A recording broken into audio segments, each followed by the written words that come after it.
When flakes appear on the shoulders, the most common instinct is to assume the skin simply lacks moisture. But the human scalp operates as a dynamic, high-stakes piece of microscopic machinery. At its baseline, the scalp is a heavily regulated microecology.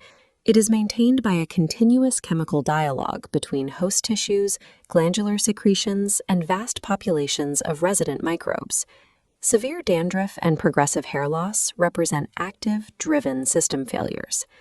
This diagram represents the scalp in perfect homeostatic equilibrium. The epidermis, the sebaceous glands, and the microflora operate in a closed loop. These nodes exchange specific chemical data, lipids, enzymes, and cellular signals, to keep the system balanced.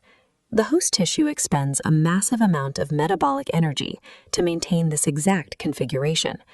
The epidermis must constantly regenerate its lipid barrier, while sebaceous glands carefully measure out sebum to keep the environment mildly acidic. Because this system is highly interconnected, a single disruption at any node immediately spills over into the others. An error at the microscopic level cascades outward, eventually producing macroscopic symptoms on the skin surface.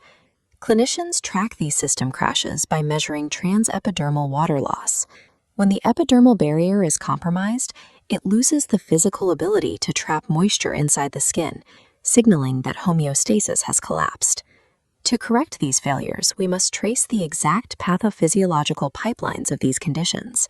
We have to observe how the error propagates before we can understand how specific pharmacological mechanisms shut it down. Standard cosmetic moisturizers target surface texture. Repairing scalp pathology requires a targeted intervention within the biological pipeline.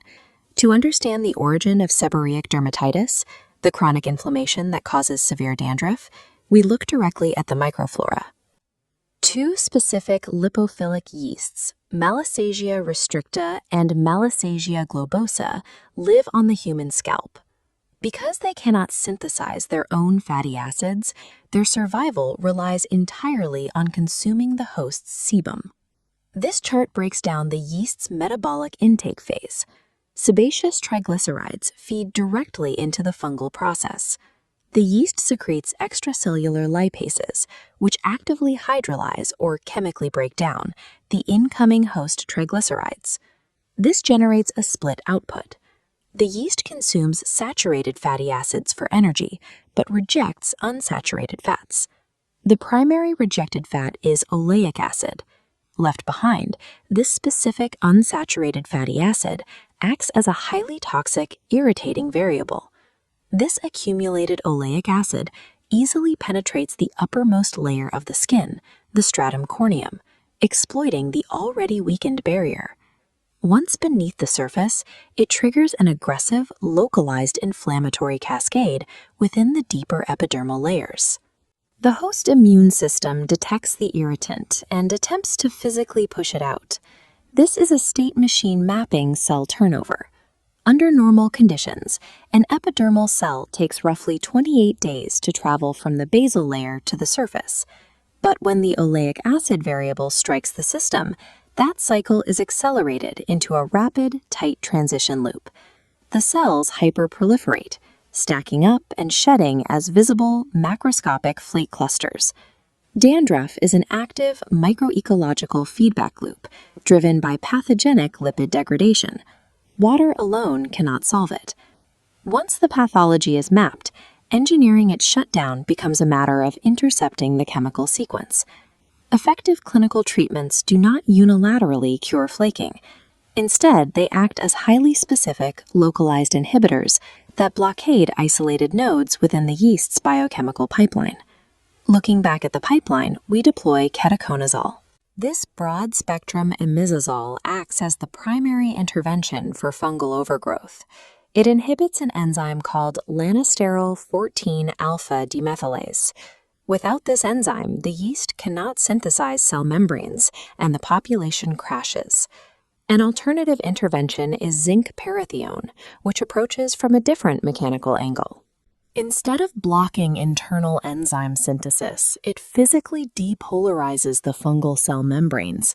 This disrupts nutrient transport across the barrier, effectively starving the overgrowth. But if the fungal population is managed and thick flakes remain on the host tissue, we must shift our focus downstream.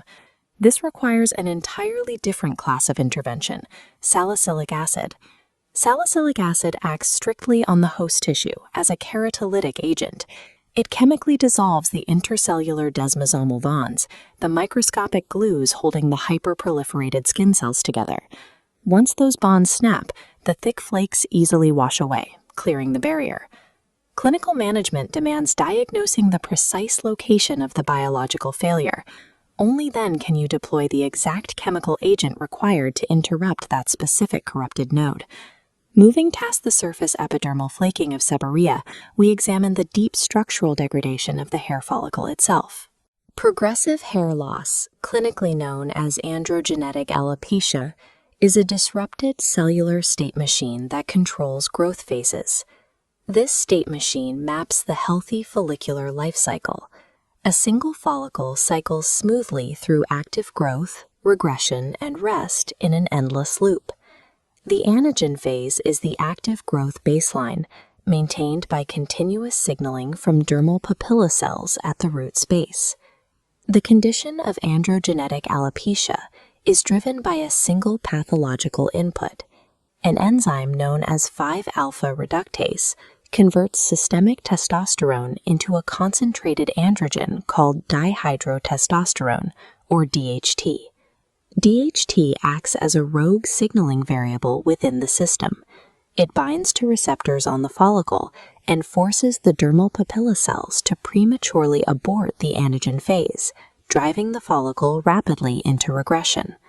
The macroscopic result is progressive follicular miniaturization. With each corrupted cycle, the growth phase shortens, and robust terminal hairs transition into fine, unpigmented vellus hairs. Correcting this deep systemic error requires a pharmacological solution capable of altering the biochemical input before it reaches the follicle. Finasteride acts as a targeted systemic inhibitor.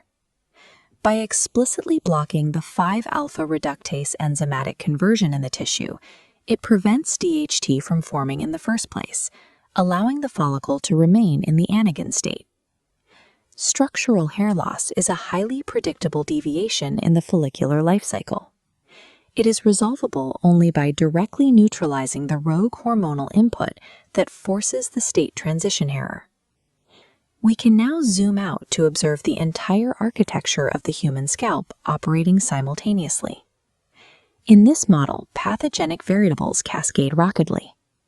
Overproduction of sebum feeds Malassezia, which breaches the barrier, triggering inflammation, which stresses the follicles.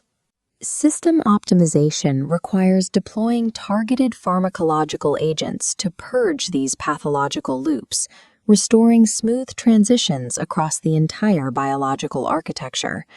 Success requires matching the exact mechanism of action directly to the etiology of the condition. Use ketoconazole to halt cell membrane synthesis, salicylic acid to break desmosomal bonds, and finasteride to prevent DHT conversion. Standard cosmetic routines often fail because they treat macroscopic symptoms on the surface, completely ignoring the underlying cellular state transitions governing the tissue. True clinical trichology demands a systems engineering approach to human biology. The data establishes 3 distinct pathophysiological rules. First, dandruff is an active fungal lipid degradation cascade. Second, effective treatments function as specific enzymatic interrupts. And third, structural alopecia is a predictable disruption of follicular state cycles. By understanding the scalp as a programmable sequence of chemical pathways and cellular states, clinicians can move beyond reactive symptom management. They can isolate the corrupted variable, engineer the blockade, and restore total physiological equilibrium.